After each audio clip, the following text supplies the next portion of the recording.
Good morning, everyone. I'm going to ride around the world. I'm Mick Claridge, and I'm going to ride around the world on my bike. My son, he gave me advice at the start of this ride, and he looked at me and just said, "Dad, don't be a moron." Let me do my animal signal to gain their respect.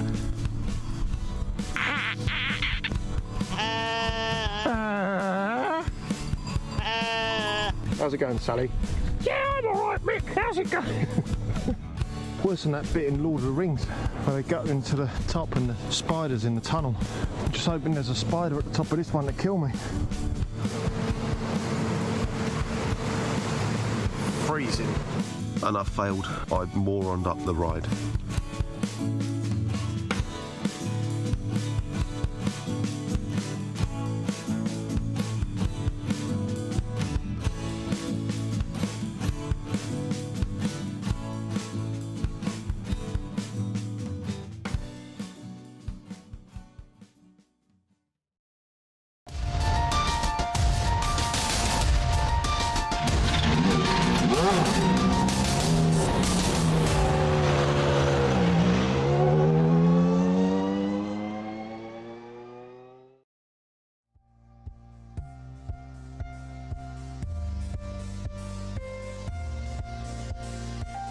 In the world of road racing, there is often one series that is held in the highest regard: Formula One.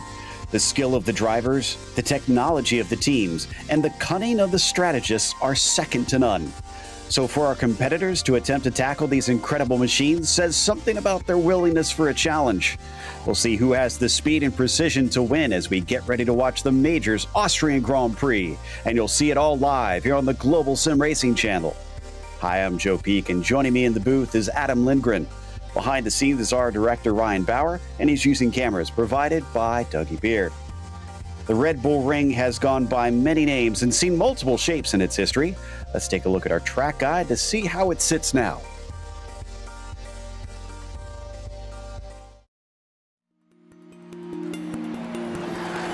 Welcome to the Red Bull Ring.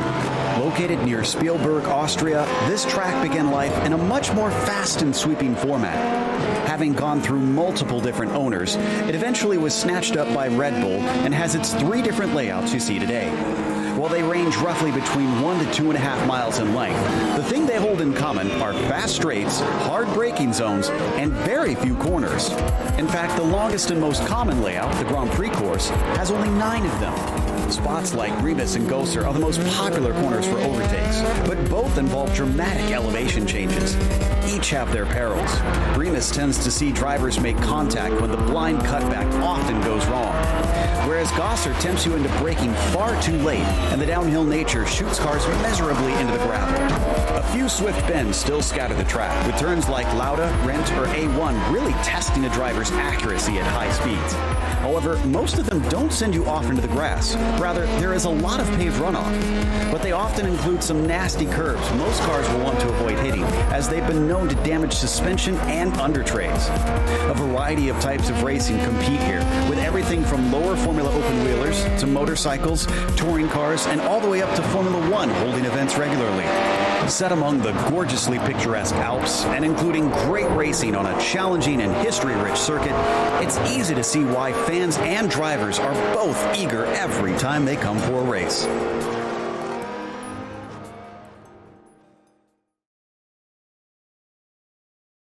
Well, Adam, this is another one of those races that I have been eagerly anticipating, not just because of the car, but the track itself is showing itself for the first time in this series. Yeah, absolutely, Joe. A track with a long pedigree, the now labeled Red Bull Ring is one of the shortest on the Formula One calendar, clocking in at just under 2.7 miles or 4.32 kilometers. This 9-turn circuit may not seem like much on the surface, but it is one of the most challenging circuits to master. With many medium and high-speed corners checkered by heavy braking zones and 3 DRS zones, the drivers will be hard-pressed to get a perfect lap tonight in the F1 cars of yesteryear.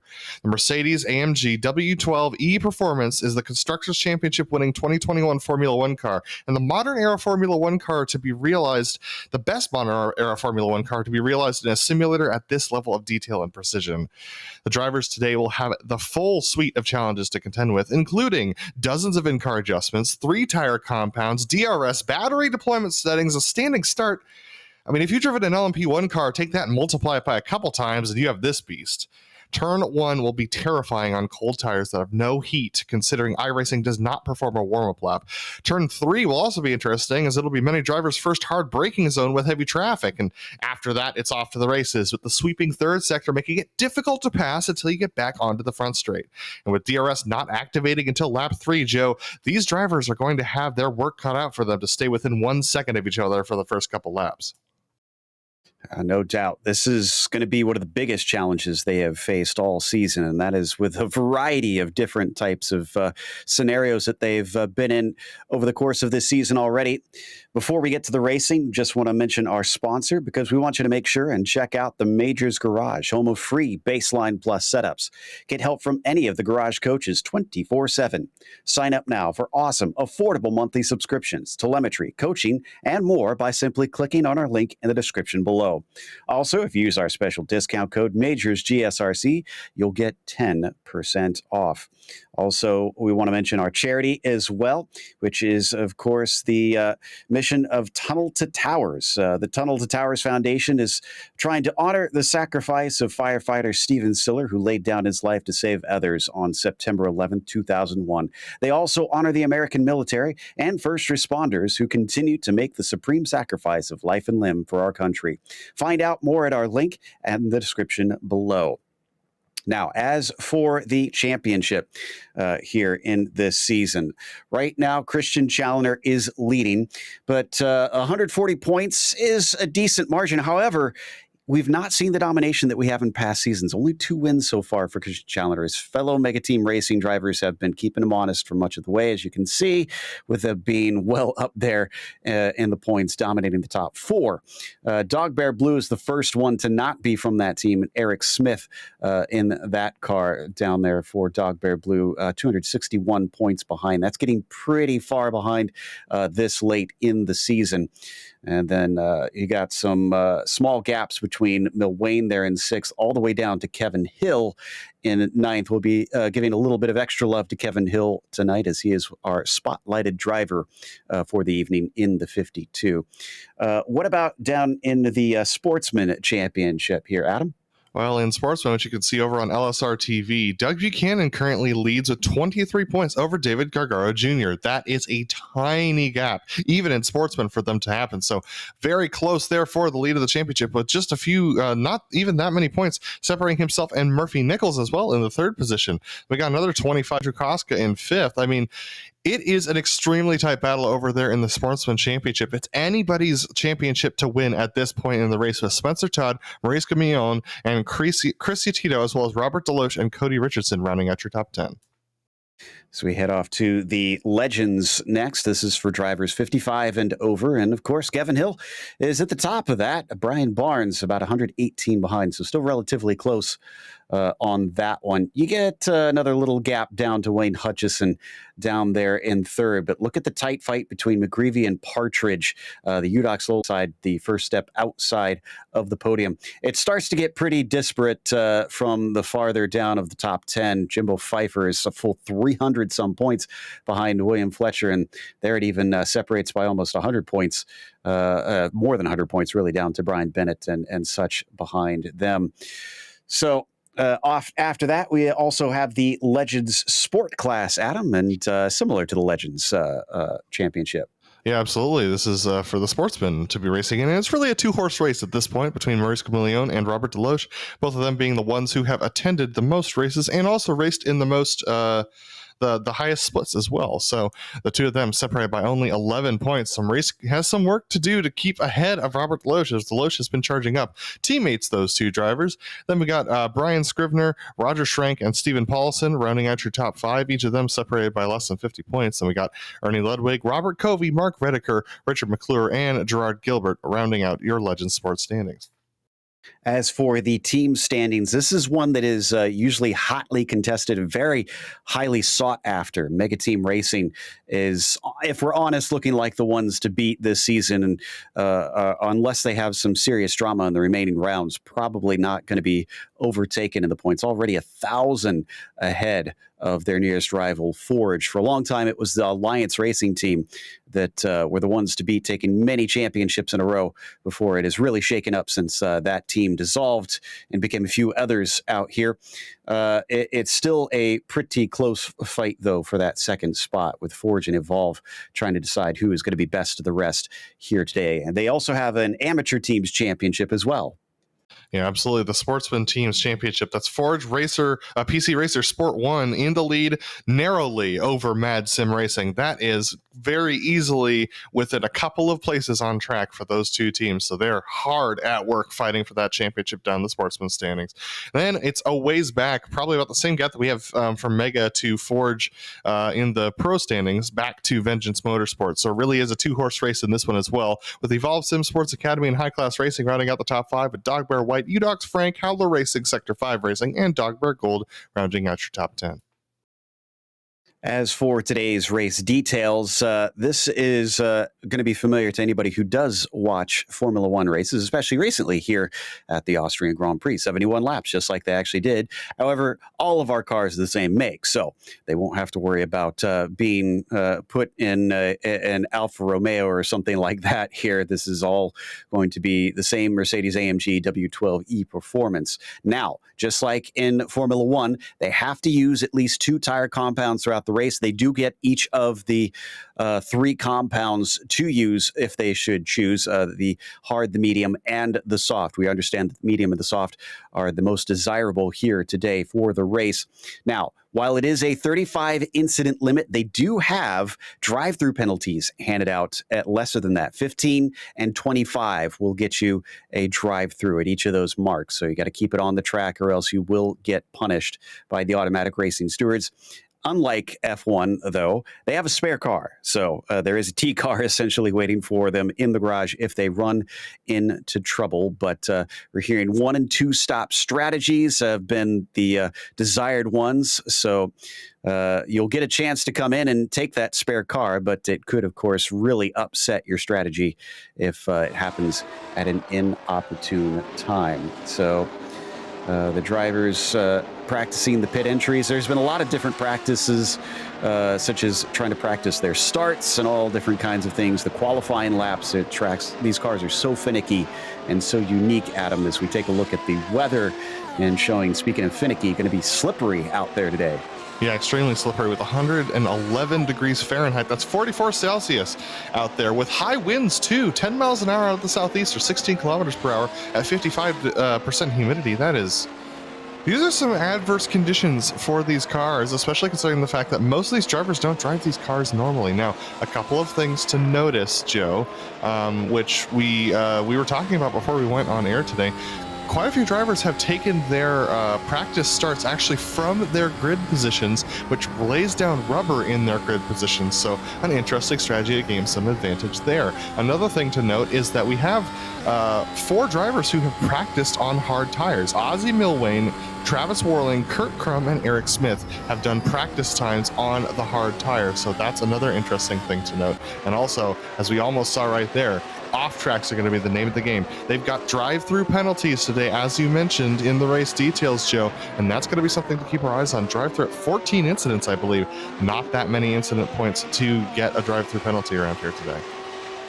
Yeah, 15 is actually the number that they've got to go to. But honestly, if you're creeping that close, it's going to be bad news anyways, especially if it's only partway through the race. Now, I'm very curious because you mentioned I wasn't aware actually of the drivers who had practiced on the hards, and I'm kind of curious, since it seemed like the mediums and softs are the way to go, why anybody would try something like that.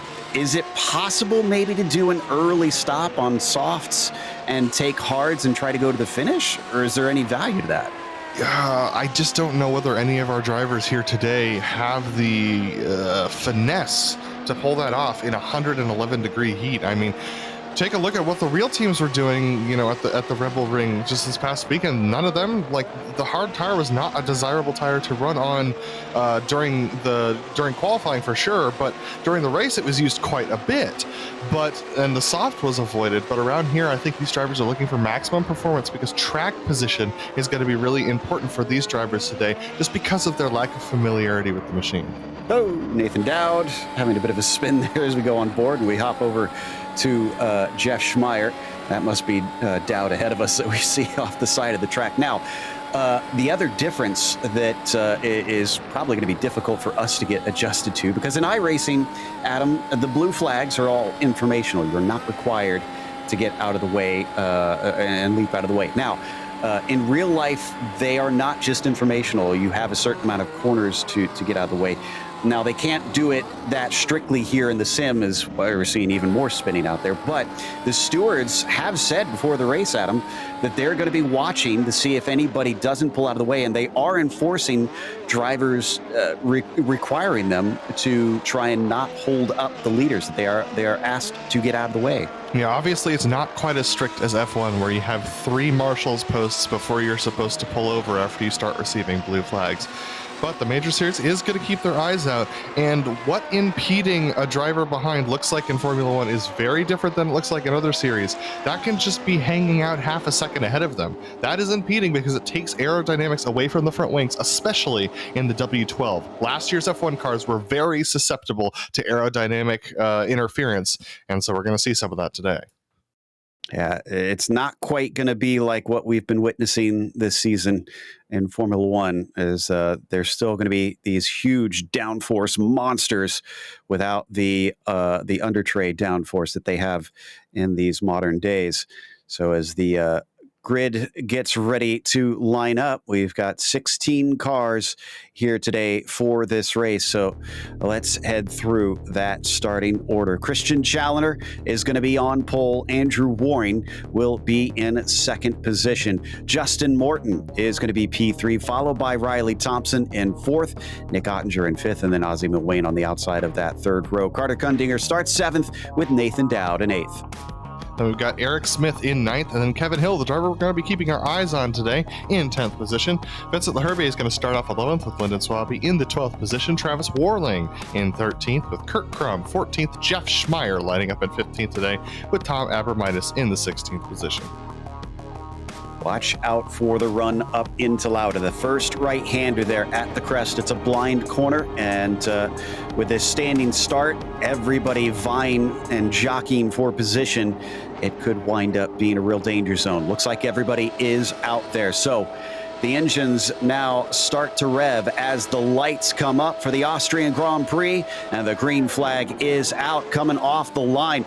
Christian Challoner is off like a shot. He is away, and nobody is near him. Oh, and we already got cars getting into each other into the first corner. Ozzie Milwane involved in that. A couple others going backwards. Looks like Lyndon Swaby, and I also believe Carter Kundinger is one that has gotten damage. Carter Kundinger, Ozzie Milwane, Riley Thompson, Tom Abramitis, Nick Ottinger, and Lyndon Swaby, all with damage. But it's Christian Challoner leading Andrew Waring. You've got a side-by-side battle between Eric Smith and Kevin Hill as they go down the long straight. Kevin Hill falling behind Eric Smith as they head towards the braking, towards the second sector. And already Waring is on the attack. He nearly got to the inside of Challoner. That's before we've got the DRS open here.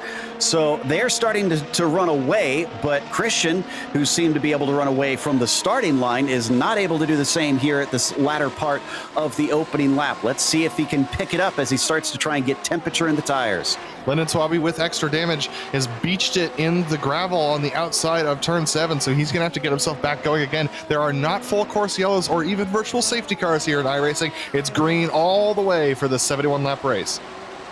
So this should be a pretty quick one. Kundinger is in pit lane taking repairs. It looks like Swaby is back out and carrying on. Riley Thompson is in. And he took some damage on lap 1, Joe. He's crabbing a little bit, so he's going to have to take his spare car and get back out there. He's going to lose about half a lap. Interestingly, I'm also seeing Tom Abramitis with a black and orange flag. Mill Wayne, no surprise there, as he was involved in that. Swaby is coming in, and then, of course, we know Carter Kundinger is getting repaired. So there's multiple drivers probably going to have to take their spare car right now and not try to lose any time. They're going to have to go for a two-stop strategy as we get a lot of braking down into Schlossgold there. This is a close fight that we're seeing essentially for 7th position. Travis Worling leads Nathan Dowd, and we're on board with L'Herbier. My eyes right now are on the lead between Christian Challoner and Andrew Warren. The gap currently at 0.8 of a second. If Andrew Warren could stay within a second going into this 3rd lap, he'll have DRS on Christian Challoner. He's currently within 9/10 as they cross the line. He needs to be within 9/10 when they reach the detection zone right here at the entrance of the first turn. Looks like he is. He should have DRS going down this straight. Yep, they've got 3 DRS zones in this race, and this is one of them. This is the second one coming up into the braking for Remus, and then the 3rd one will be right after. So if Andrew doesn't get it done here, he's got another shot at it, but we'll see if it's enough. They are in lap 3, so the DRS should be activated, and it is. You can see the rear wing opening up to make it faster along the straights, but he's not close enough. Not close enough this time, but someone who is Vincent L'Herbier on the inside of Nathan Dowd for the 8th position on track. These guys battling it as they dive down to the corner. Vincent L'Herbier on the inside. It's very hard to pass her on the outside. Nathan Dowd having to back out of it. We've seen a lot of contact there over the years in Formula One, and Nathan Dowd realizing he wants his race to continue. Nick Ottinger was a little slow at one point in the lap, and since then has been under attack from Jeff Schmeier. He's thankfully been able to stay ahead of him. But the Team Mega Racing driver not looking as dominant as what we saw in some previous races. This looks like a completely different beast for him to tackle as we hop on board. Riding on board with Nick Ottinger as he's down in the 10th position. Yeah, Mega Team Racing not having a great day today, aside from Christian Challoner up at the front. Honestly, Nick Ottinger down here in 10th position. You've got Tom Abramitis in 14th, having had to take a pit stop and his spare car. 4 drivers have taken their spare cars so far. Ozzy Bill Wayne, Tom Abramitis, Lyndon Swaby, and Carter Kundinger. They're all on the bottom of this grid, and side by side now between Travis Worling and Kurt Crum as they come off the corner. And Kurt Crum's using that corner to his advantage. A lot of times the outside line just gets better traction. And here comes Travis Worling back at him once again. The UDOX driver is inside and up into 6. Oh, and a spin off. Oh, and it takes Kurt Crum off the track. He is into the gravel himself, as that was Eric Smith, unfortunately, that caused that. And Smith's got a right rear suspension damage. He's going to have a hard time getting this thing back to the track. Kurt Crum also with damage. Let's take a look at that one again. And I'm guessing with the immense power, no, it wasn't just spinning the tires up. He got into the gravel there a little bit. Yeah, unfortunately didn't lock up the tires coming back, and so they actually ended up making contact with Kurt Crum. But Kurt's getting going again. I can report as we've been watching this, Kevin Hill just made a move on Justin Morton for the 3rd position, and there is the pass. Kurt Crum seeing the car spinning, and it just drifts back across the track, and Kurt Crum's in the way, unfortunately, but the battle for 3rd starting to heat up on track now. Yeah, Justin Morton, I think, got a slowdown penalty is what caused that. Kevin Hill was supposed to be our highlighted driver, and, well, he is certainly getting plenty of attention as he's looking at a potential podium right now. As we watch him swing around Schlossgold. This is on board with Justin Morton, the driver who wears many hats in this series, and quite well. It's amazing he hasn't won a championship yet, but maybe someday as he continues to try and chase on the 52. Yeah, it's a challenge to try and beat Christian Challoner, but it's also, he just has not had good luck. Justin Morton has this season. His team's been supporting him very well, Forged PC Racing, Forged PC Racer. But that being said, wow, Kevin Hill, very far off track. That's going to be another off track for him as we have another spinner. It looks like Carter Kundiger's gone around again, and he's still trying to get that car. I believe he didn't actually take it to the pits, so he might not have realized he had suspension damage. He's towed now and in the pits. He's already taken his spare vehicle, so this is going to be a full-length stop for him. That is disappointment there. We're only on lap 6 of this race, and so much has happened. Coming into the braking, though, that is Warling on the outside of Le Herbier, and Vincent is through, but it could be a fight back now as Warling is on his rear wing. Coming up into the braking for Schlossgold. No, it's not meant to be. They got to watch out, though. That's Dowd and Ottinger right behind them. Absolutely, and Dowd's trying to close in. Ottinger trying to cling to the back of Dowd. So this is now a 4-car fight for the 5th position from these drivers. So 4 in a line here, all vying for a top 5 here today. But Le Herbier up 6 spots from where he began. Warling's done one better and is our hardest charger at up 7. Actually, that's tied with Kevin Hill, who's also up 7 spots in that 3rd position. And as they cross the line to start lap 7 now, it's into the braking of Lauda. I've already seen a lot of cars spin up the wheels coming over there and just touching that exit curb, but these 4 all safe. Absolutely, but now we've got Nathan Dowd with two vehicles worth of DRS for them to get going. And look at this, a nice under move from Travis Warling. Can he get the power down? It's going to have to be defensive from Le Herbier, as Warling has the DRS and Le Herbier does not. Where's Travis going to go? He's going to look to the inside, but think better of it. Backs out of it at the last moment.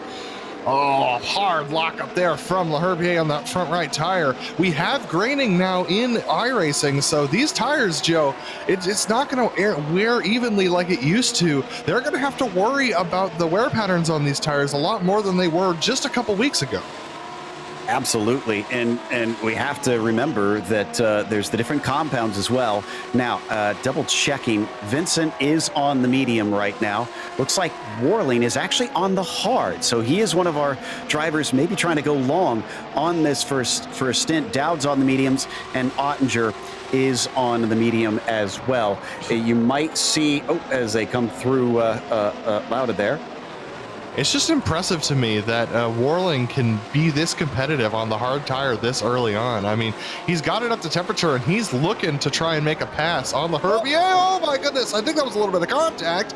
Warling going a little bit loose into the corner. That's going to put Dowd on the inside. Does Dowd have the power? They both have DRS, but Dowd already starting to harvest. He boosts a little bit more. Warling starting to harvest. Now Warling's going to try and hold the position. Dowd's got position on the inside, but has to back out of it. Here comes Ottinger. As we've seen multiple times, it takes a brave man to hold the outside of Schlossgold, but Travis does it well. Dowd cannot get by despite a big mistake from the number 90. A point I was going to make a little bit earlier.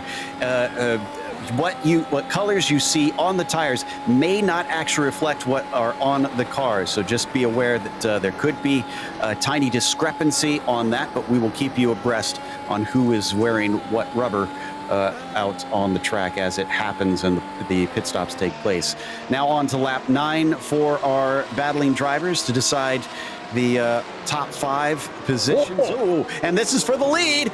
For the lead with Andrew Warring on Christian Challoner, but he cannot get the pass done. Obviously, he's feeling a bit spicy. That was courageous from Warring, but he's going to have a better shot this time. He's going to outbrake Christian Challoner, and does so. Challoner realizing that the gig is up. He's locked up his right inside tire going into that corner as well, so he's going to have to have some hot tires to contend with. Now Warring up ahead. Challoner's going to have to figure out whether he wants to try and catch Warring back up by hanging out behind him and heating up his tires, or whether he wants to back off and just chill behind Warring for a little bit. Both of them on the mediums currently. So not sure if maybe Challoner is trying to save his stuff a little bit, if this is something where he feels like they'll come good later on. He's obviously had a lot of experience doing a lot of testing in cars in iRacing. He's got a great run coming up into Lauda, but not enough of one that he's able to get to the inside.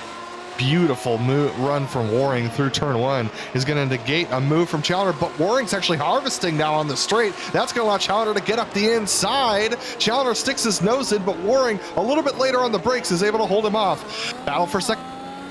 Oh, and Hill's slow. Something's wrong with Kevin Hill. He blew his engine. Oh my goodness. How does that happen in an F1 machine? Well, maybe he downshifted too quickly. I'm not entirely sure.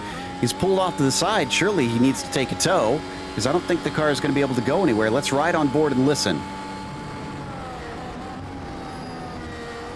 through turn one just fine. Then he'll boost up to about 7th gear, and then he'll just fall off here.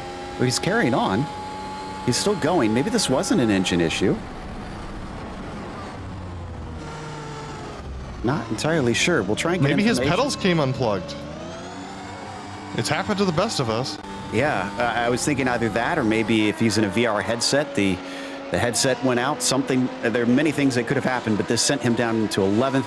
This is extremely disappointing for what a great race he was unfolding today. But Justin Morton now gets promoted into 3rd because of that. L'Herbier into 4th, Worling into 5th, Ottinger into 6th. So a lot of drivers finding themselves a little bit higher up the standings. Seems like things have calmed down slightly. I think we've got an opportunity to take a glance at the start and see if we can dissect what happened here. I do know 2 cars actually made contact. Well, multiple cars then in that case. Absolutely. So that was Nick. That was Tom Abramitis who made contact with, I believe it was Carter Kundinger off the line, and then Riley Thompson ends up getting into the side of possibly Nick Ottinger. So there's the Abramitis incident, and then up ahead we see that contact. This was 4 cars that ended up having contact into turn 1. So unfortunately for them, they were the ones who ended up, of the all 4 cars, going into the pits and taking their spare vehicles. But back up to the lead, Challoner. I think he's thinking about taking Worling back, but unfortunately he just doesn't seem to have quite enough speed. But Worling always seems to be harvesting halfway down the straight. He looks like he's doing manual boosts to stay ahead of Challoner as they go down that straightaway. That was Milwain, by the way, in the 14, the green and white machine that made contact with Thompson there on the lap 1, turn 1 incident. So both of them very much compromised. Thompson still in 10th, Milwain down in 14th. Yeah, there's some interesting strategy going on here between Waring and Challoner for sure. Challoner trying to get that 3rd win this season. Have we seen Andrew Waring actually take a win? Yes, he's actually had 2 wins as well. Yeah, absolutely. So these two definitely contending for the win. It looks like Challoner's actually satisfied to hang out behind Andrew Waring at the moment.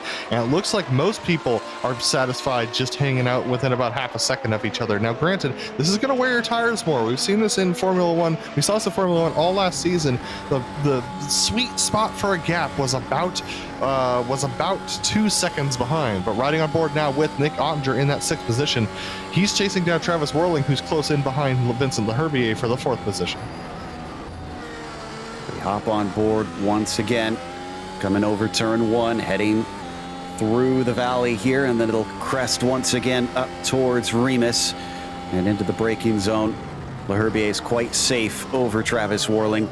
They all try and find the grip as they get on the loud pedal. These cars, I don't think we've mentioned it, with the full hybrid system, they've estimated over 1,000 horsepower. It is absolutely beastly. Yeah, they were thinking that this car possibly was churning somewhere around 12,000 horsepower in qualifying trim and engine modes before they restricted the qualifying engine modes. So these things produce a lot of power, but they also have mountains of downforce. And so you're looking at a maximum top speed of around 220 for these vehicles, 223 in the draft. And that's just because of the downforce. You'd think 1,200 horsepower would produce more than that, but with the amount of downforce that they have going on, not so much. Yeah, these are very, very ultra-specific machines, these ones that have been developed years and years to get to where they are. This championship now, I guess, yeah, 70 plus years old, I believe, that they've been running Formula One.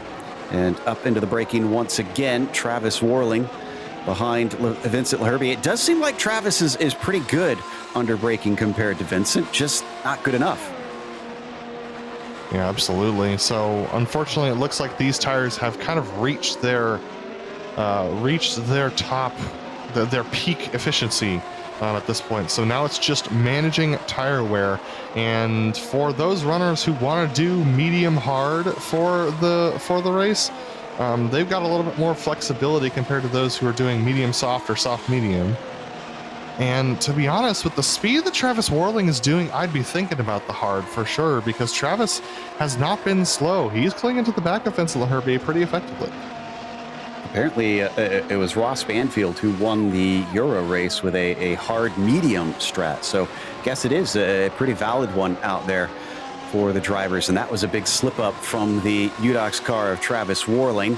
Nick Ottinger was close, but doesn't look to me like he's in position to attack. And Jeff Schmeier's in the pits, our first soft runner to hit pit lane on a legitimate strategy. As we continue to watch this battle, Jeff Schmeier switches over to the medium tires as he leaves his box 4 seconds. That's about the average pit time for drivers. There is Jeff leaving the pit lane. He's going to blend out in about 12th position. Yep, and looks like he is in clean air as well. He's got Kevin Hill up in front of him, but he's a long way up the road, so shouldn't be held up by cars on differing strategies, at least for the time being.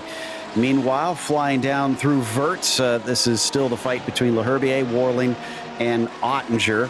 Nick is looking a little bit stuck, and he is down 1 from where he started, so he's not massively out of position, but Warling is up 8, so I'm not sure if he's faster than this number 90 car or not. I mean, at this point, you're getting DRS off the guy ahead of you. I'd just hang out if I was Travis Warling. But that being said, being this close is going to wear on your tires a little bit. But, you know, those two things being said, you've got a bunch of drivers who aren't super used to driving these vehicles, so not everyone's taking the proper racing line, which gives you a little bit of a benefit entering and exiting corners as far as getting a wing out to help use downforce to corner. Now, I'm double checking to see if Ottinger was involved in any of this stuff at the start. And yeah, he might have a little bit of wing damage. I can't really see from the camera angles we've been getting whether or not there's just a platelet or something that is missing, because it doesn't look like there's massive damage on it from what we can make out. I don't see any damage on his vehicle, to be honest with you. So if he did, I mean, he definitely had some contact, but I don't see any penalty for him on it. So just hanging out in the 6th position, in a good spot right now, to be honest. So they're right now 10 seconds off the lead, but unfortunately they don't have any strategy plays to really change that. Waring, Challoner, Morton, and Leherbier all on the same tire strategy. Warling's the only one who's going to be able to go long off of this and possibly try an overcut on everyone ahead of him. But the other guys all on mediums, they're going to have to do this all themselves. Yeah, I got to think so. And if you've heard us talking about the tire strategy a lot and wondering about the fuel, well, the cars do not refuel in this Formula One, this style of Formula One racing. Obviously, they did for some years, but since 2010, it's been all just drivers essentially going from start to finish with the fuel they need to do the race. You say that, Joe, but you can start the race with less fuel than you need. That is an option. So true. Fuel strategy is still something drivers need to think about. And, you know, if we had IndyCar crew chiefs out here, they'd all start with 80% fuel and then be coasting for the, you know, first half of the race. But it tends to be that track position is a premium in F1, and so that is not the desirable strategy. Certainly. So as these three carry on, I mentioned earlier, seeming a little bit stuck here now, but is it just me? Have they been catching up to Justin Morton? I feel like he was farther ahead than this. Yeah, Justin was definitely further ahead than this. So this is definitely news to have Justin fall back. I need to check to see whether something happened to him. Not on this lap, and last lap wasn't terribly slow, so I think they've simply been catching him. Yeah, by about 4/10 a lap, so that'll do it. Unfortunately, Justin Morton, I think, just burnt out his tires trying to hang with the leaders, and now is falling into the clutches of the guys behind. Either that, or he's been saving his tires, hoping to do an overcut on the 2 leaders up ahead. And if I was Justin Morton, knowing the raw pace of Andrew Waring and Christian Challoner, that's the strategy I would choose. Got Pegleg in pit lane. Oh, and he's got damage. Lennon Swaby, unfortunately, seems to have had more troubles. Not the first time this race. Oh, and we've got side-by-side action for the lead as Challoner is trying to attack on Waring. but it doesn't quite work. That was into Remus. He's going to get another bite coming down into Schlossgold, but look at the end of the straight. Warring much higher top speed. Oh, we got to go back to second, though. Third and fourth. Justin Morton and Vincent Leherbier side by side. Vincent on the inside is going to cut off Justin Morton, as Justin, he's just either running his pace or his tires are toast, and Leherbier, easy pass to make it through. Let's see what Worling can do. He's going to have about half a lap to make this up. But if Justin's on a strategy play right now, he's got to commit to it and let these guys get by. Well, he doesn't have to let them get by. If he can not lose time and hold them back, then more power to him. But yeah, look at that. He's not terribly fast right now. And there goes Travis Worling right up to his gearbox. Let's see if he's got enough to try and attack in any of the DRS zones as well. He's going to get 3 in a row. So this one isn't going to be super productive for him. He's going to wait and try and get a good run off of turn 1. He does so, but Justin Morton also has DRS off of Vincent Leherbier, so it's not a done deal that Travis can get in there. So Vincent Leherbier has kind of become the de facto leader of the pack as Justin Morton overcooks it into turn 3, goes off track and loses 2 positions. So Ottinger up to 5th, Worling up to 4th, and Justin Morton, his few laps, goes from 3rd down to 6th, unfortunately. Just an update on Swaby.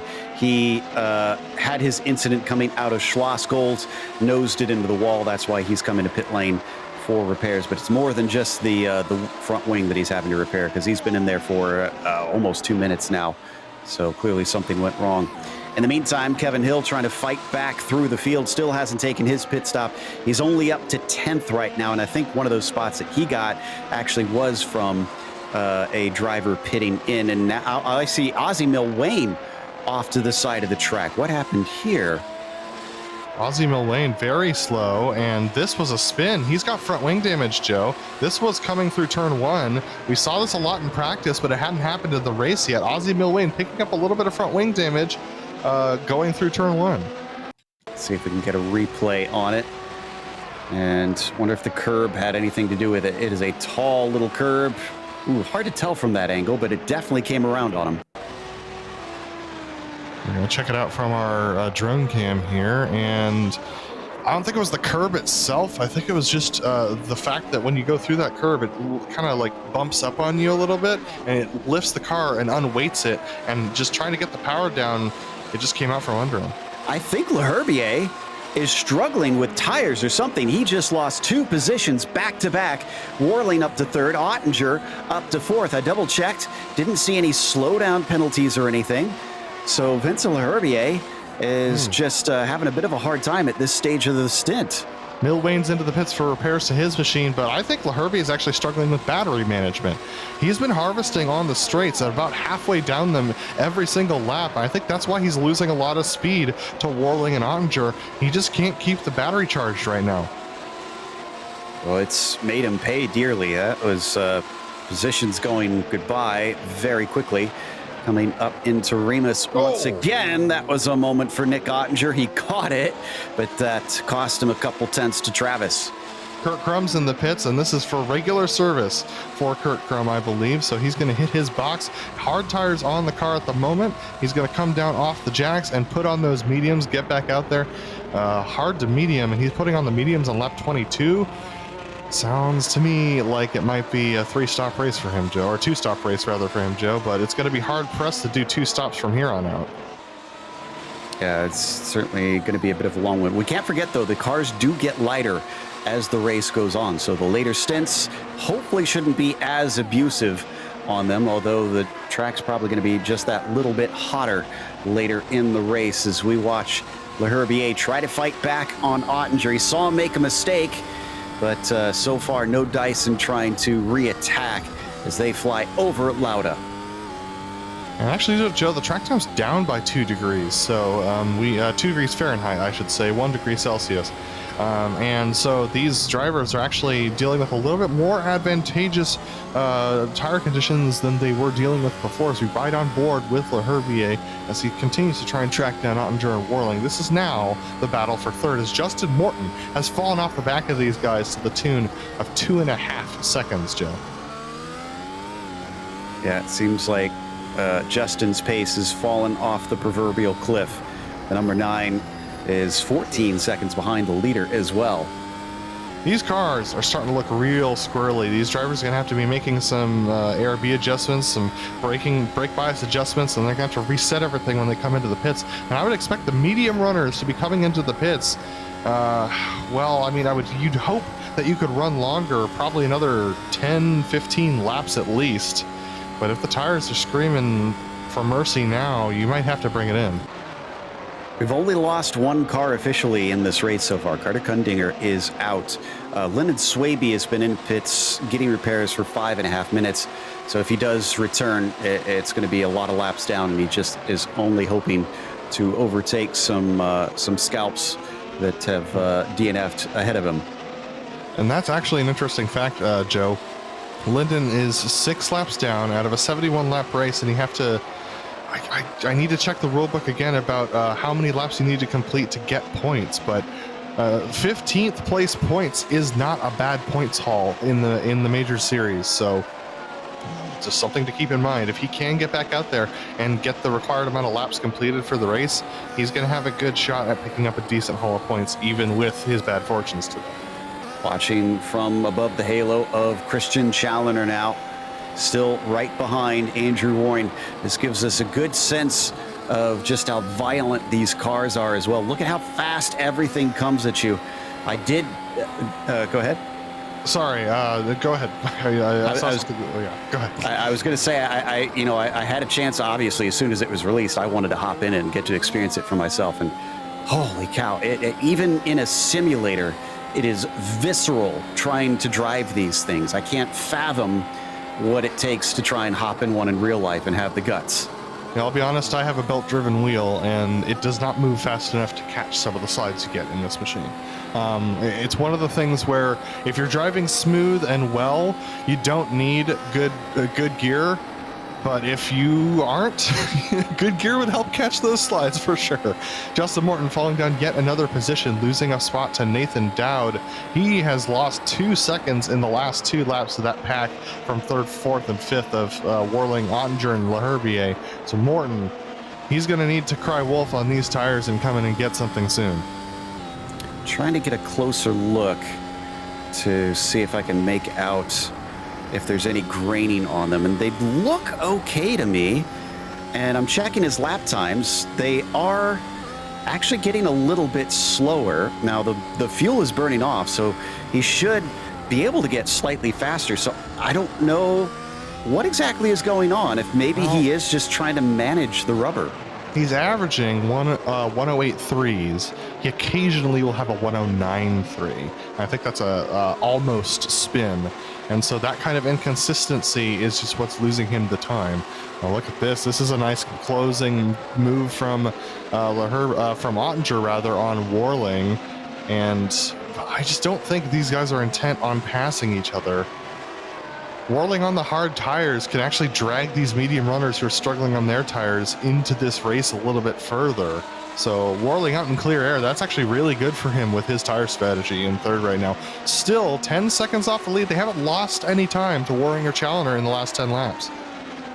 Yeah, they're keeping pace, but Travis Worling really on this alternate strategy. I get the sense if he can keep this good a pace on the hards, when he switches to those mediums, which is what we assume he's going to be doing, he's going to be a rocket ship on the final stint if he's doing a single stop. And 27 laps in, it could still go either way. Ottinger, though, gives a think about trying to attack him, forces him to go deep as Worling tried to give space down at the apex, just about scared him off the road. Ottinger will get another shot at it using the slipstream and the DRS, and this time he's down to the inside. Worling can no longer hold him back.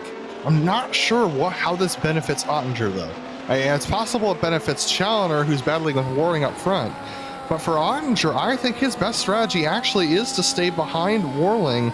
But if Ottinger thinks he can get away, he's going to have to give it a real shot right now. Certainly seems to be quick. He is now up 2 positions from where he started. So making up for some of the lost time that he had to give away at the start of this race. So watch from Leherbier. Curious if anybody's getting close to drive-through penalties as well. We haven't seen any quite yet, and there's definitely been a few that have been pushing the limits around here. And that's definitely something to talk about. 15 incidents is all it takes to get a drive-through penalty around here for track limits. And looking at the lead, Vince Laherbe is making a move on Travis Worling now, and he actually clips the inside curbing there of 3. So that loses him some time. Both of them with DRS, but Laherbe pushing hard on the battery pack to try and get alongside of Worling. He is alongside into the entry of the corner, but gives Worling the room. This has been a strange ebb and flow between these cars, because remember, Laherbe at one point was dropping backwards, and now suddenly he's on the attack again. Challoner, what a move he made into the penultimate corner to get ahead of Worling. Worling loses it on the front straightaway. They've got Tom Abramitis, Challoner's teammate, closing in behind. They have just lapped Tom. Let's take a look at this pass again. What a save from Worling. And there, yeah, that is brave stuff. Rindt doesn't usually offer up a chance to pass. And then Worling, who was eager to try and retake it, looked like I thought he was going to get a great run on the front stretch, just goosed it too hard. And Worling just made the move on Challoner again into turn 3. So this battle is not over from this moment that we just saw. Challoner was able to go over-under on Worling and get the position back, but Worling, he feels a little offended by that move. And Abramitis is definitely playing a bit of wingman here. He's not interfering at all, but he's complicating things for them, no doubt. I can report Kevin Hill, our driver of the day, is in the pits for regular service, down and out with hard tires for him on his second stint. So there's another driver affecting what is looking like a planned strategy, but we haven't had a lot of them. Few others have been in and out. Thompson, Smith, Schmeier, Crum, Hill, and Abramitis have all taken what looks like scheduled stops. We're waiting on the front half of the field to do likewise. We are getting close to the halfway mark, though.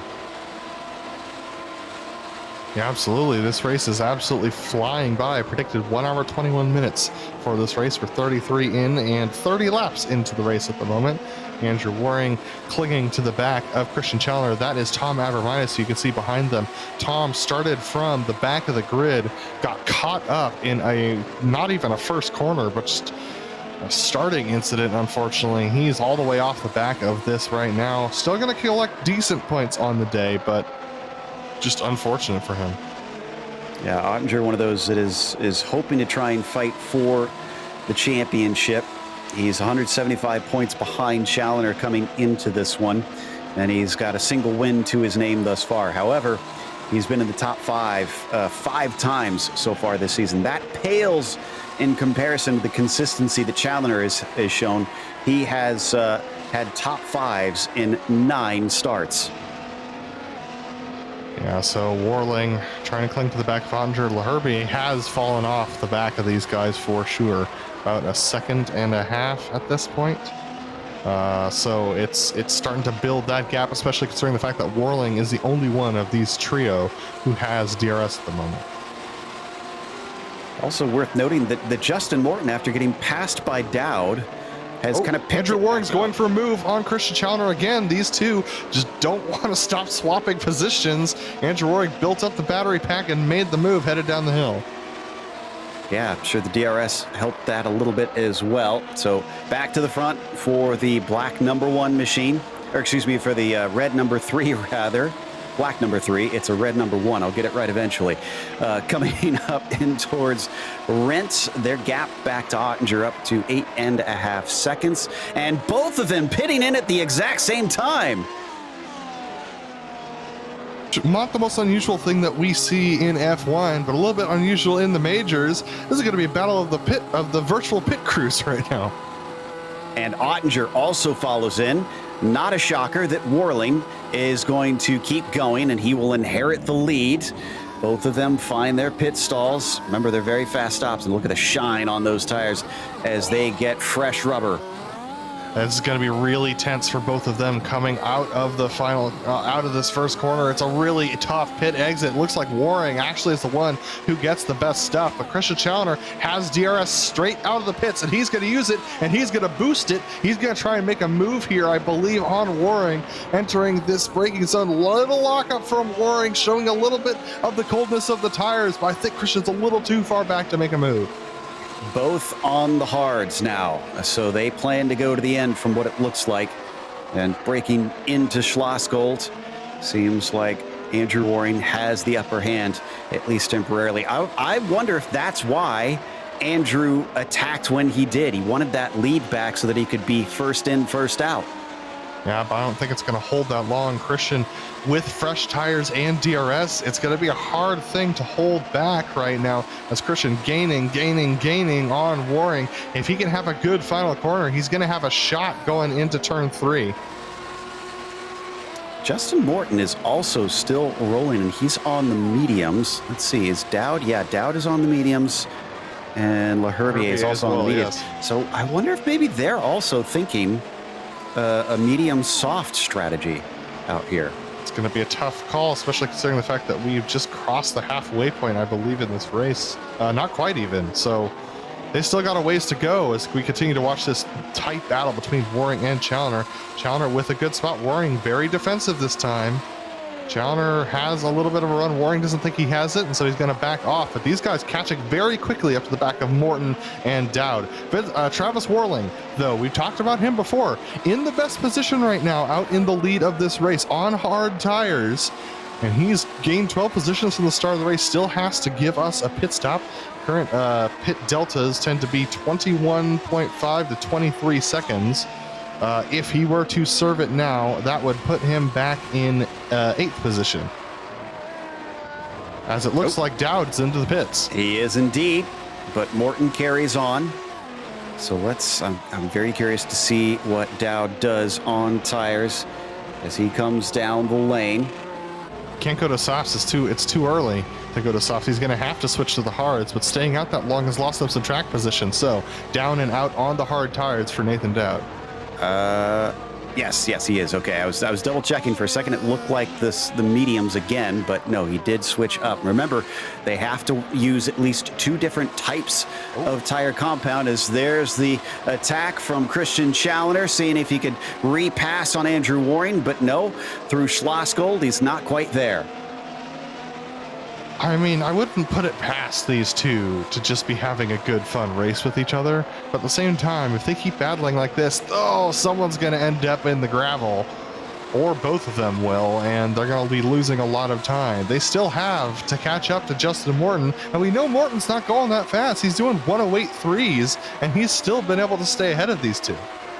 Well, one thing we need to mention is that the difficulties of these cars mean that even if these two are leading, we can't count on them being mistake-free. It is so hard to be this fast, this long in these Mercedes. So they might be up there now, but one of them could have a bobble, could have a spin very easily. We saw it in the Euro race as well.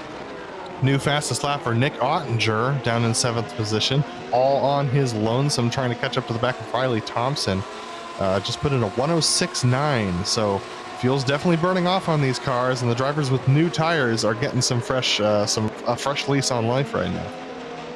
Still waiting on Worling, LaHerbier, and Morton. Worling, the only one on hards amongst that trio. In fact, he's coming up to the pit entry now, but he's going to stay out. See if LaHerbier heads in. Nope, he is going to stay out, and Justin Morton up next. Now being caught by Waring and Challoner, but he also will stay out for another lap. So they've officially gone halfway through this race at this point on that first set. I just want to note, Travis Worling is put in an equal time to Andrew Waring this last lap around. And he's been out there for 36 laps. These are the tires he started on. So Travis Worling, our current leader of the race, is Andrew's going to try and make a move on Christian Challoner. Wow, it's very much to the inside. Late braking. Christian's going to give it to him. But Travis Worling in a really good position right now. And I think he's going to stay out there until that thing starts to hit 108.5s, Joe. Challenger now passed as well, and just behind them, Riley Thompson. Now, Thompson has already made his pit stop. So, yes. This was because he had damage, so he actually owes us another pit stop, Joe. Yes. So unfortunately, Riley's got to pay the piper again, and that's going to put him down in about 8th or 9th position. So that's where I was getting confused on that one. Even still, though, I would like to point out this means he's been running a pretty similar pace to them, though. So if it weren't for that incident, we should have seen Riley Thompson fighting easily in the top 5. Joe, he's been running faster pace than any of our leaders ever have. He's been running 107 4s and 5s consistently. He would have been well out in the lead had he been in a position to take that. Here comes Christian Challenger again up the inside of Andrew Waring. These two continue to swap places, and Riley Thompson saying, "Guys, could you not? I kind of want to get by." So that is going to be Christian Challenger now back up to 3rd. However, we believe it will be the lead once this pit sequence is over. But we've got a nice smattering of strategies out there that has certainly mixed it up. Yeah, we only see Riley Thompson show up for these majors races when it's a high downforce machine, and it's easy to see why. The man has a command of the brake pedal like none other, and he's been racing in the major series for a very long time, racing with, doing school and racing with a SimRacing team at this point. So we don't see that much of him at this point in his career, but I expect to see a lot more of him as the years go on. And this pace, look at that, even lifting a little bit to stay behind Waring because he knows this is not the ideal place to pass. So we watch from on board, had a little bobble there coming off of Lauda, lost him a few car lengths as they head up towards Remus once again. Still looking for Warling and Leherbier and Morton to take their pit stops. None of them have pitted in quite yet, officially past that halfway mark of the race. It'll come at any time. Travis Warling has certainly been leading a fair bit of laps. This doesn't count for any bonus points in the majors, but to be able to lead laps in a car of this nature is an accomplishment in itself, and I think he should be feeling like that is a feather in his cap today. Absolutely, and it's important to note that fresh air does wonders. Vincent Leherbier has been turning similar laps to Travis Warling.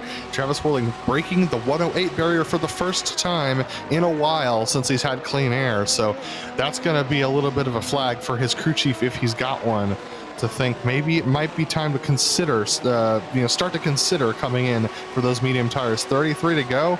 I mean, Vincent Leherbier has done 39 on the mediums. Definitely possible.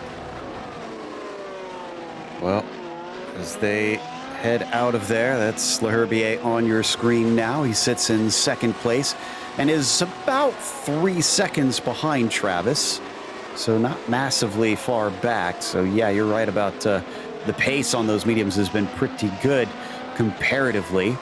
And also fascinating to me to see the drivers who are able to manage these tires. That's been such a talking point even in the real world of F1 for years and years, Adam, that it seems like learning to manage the tires is such a distinct skill. Absolutely, it's a distinct skill to manage tires on iRacing, and definitely in the F1 cars. We know that, drivers like Fernando Alonso, masters at managing their tires and having something left for the end of a race. And so it'll be interesting to see who can manage that here. Funnily enough, I thought Vincent Leherbier was falling off the back of the guys ahead of him, but he looked like he was actually managing his tires. Unfortunately, a driver who I thought was managing their tires, but actually was just losing pace because he'd already used up his tires, was Justin Morton down in the 6th position, 14 seconds off the lead. It's been pretty consistent there for the last about 15 laps, but unfortunately not making any inroads on the lead, and he's gotten passed about 3 times. I think Justin's going to get the last lap when we head to our next event, because it's going to be Weed Sport in big block modifieds. So dirt racing rears its head for the first time this season, and Justin is a master on dirt. Absolutely, and that makes it even more impressive that he can take the W12 around the track as quick as he's taking it, but for sure. I want to give an update on Kevin Hill, our driver of the day. Kevin down in the 12th position, unfortunately 50 seconds off the lead after having just a little bit of issues himself, had himself a spin, and he's now 5 seconds off of Jeff Schmar, the next driver up the road, and setting 107.5, so not a bad pace.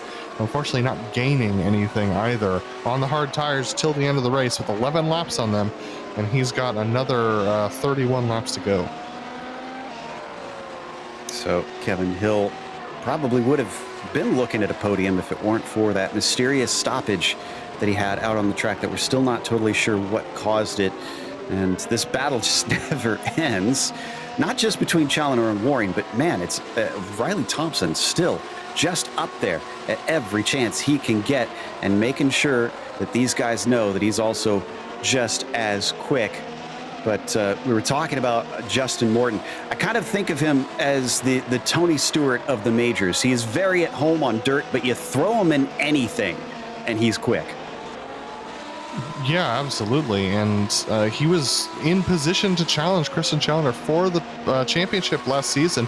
Has fallen a little bit of a stroke of bad luck in the last 2 races, unfortunately, for Justin Morton. And that bad luck, unfortunately, is carried over to this season. And he just has not had a chance, really, to challenge Challoner and Mega Team Racing for the top spots. Now, I think he's down in the, 7th or 8th in points, and just not having a great season this season, unlike last season where he kind of was the dark horse coming into the final couple of rounds. And so the only one who could touch Challoner into the final couple of rounds, but unfortunately just fell upon a couple of races of hard times. And I mean, racing is a very, very cutthroat business, and just fell off the back a little bit.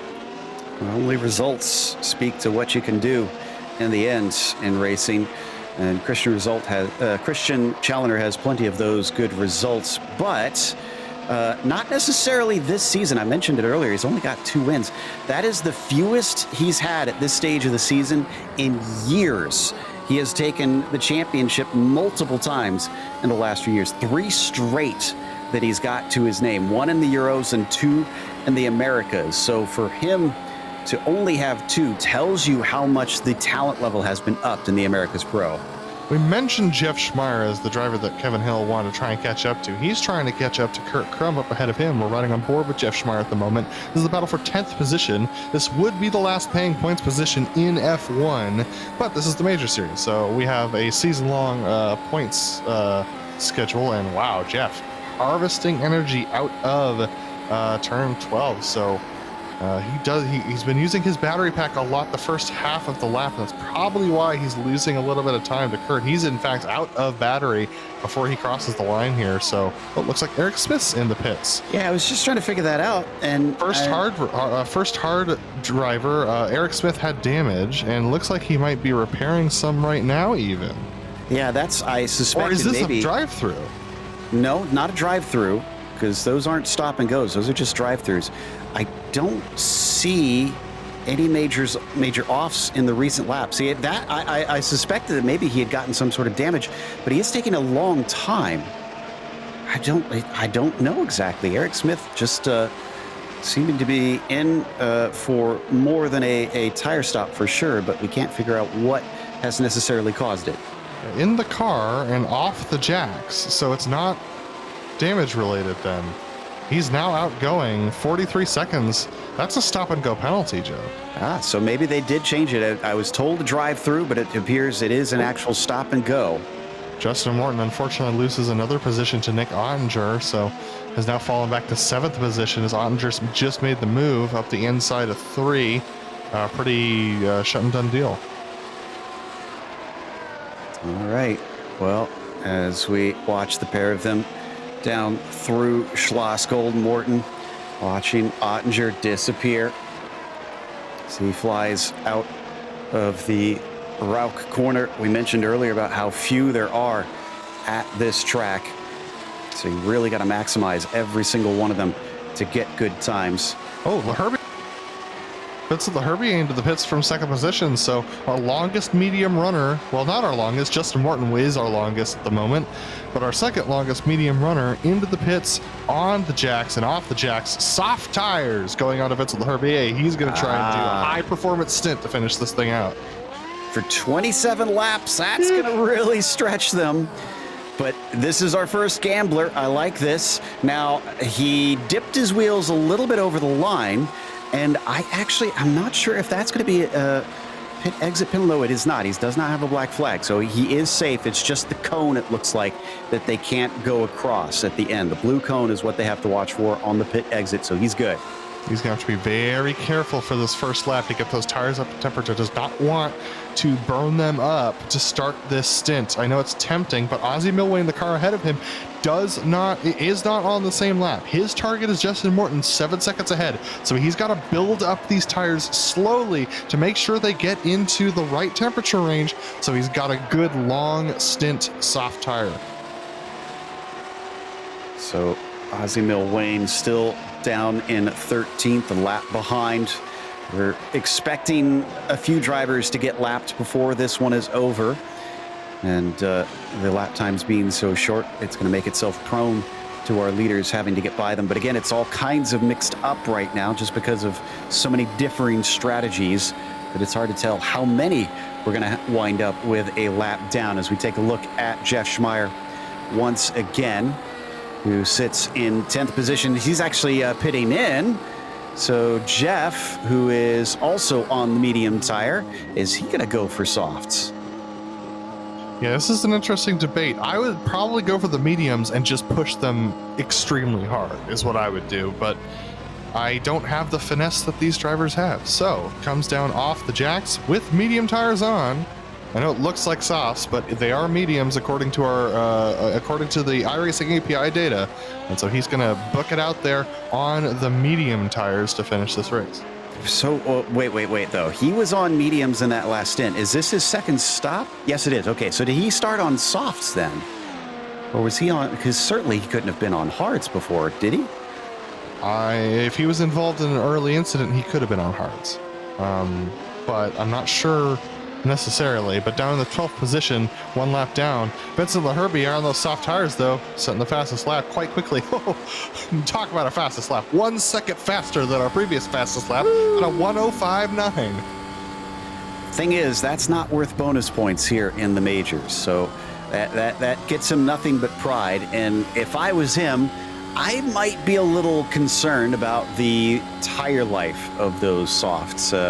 I wouldn't wear them out too much, but he clearly feels comfortable. I mean, soft tires after you've been running a long stint on old mediums feels like, I mean, to say a new pair of shoes is a massive understatement, honestly. That being said, one thing to note is Andrew Waring just put in his fastest lap of the race at a 1:06.8. 16 laps into his hard stint, so I think the hard tire is starting to come into play for these drivers, but Vincent should be right on the back of a as yet to pit Justin Morton, probably next lap. Okay, so put yourself in the shoes of the 90 car. At this point, especially if he's paying attention, if his crew chief is watching what's happening, does he just go straight to softs? I mean, a hard soft would be an interesting strategy. But, I mean, he's this far in, and clearly that's going to be a fast tire, and at least one other driver thinks they can make it work. I wouldn't yet. In fact, I still haven't broken 108s. And Christian Challenger may be doing 107.1s, but I'm still in 107.5s. I'm feeling okay. I'm going to lose, 20 seconds in the pits? If I go to softs, I can definitely close that gap. If I go to mediums, I might be able to close that gap.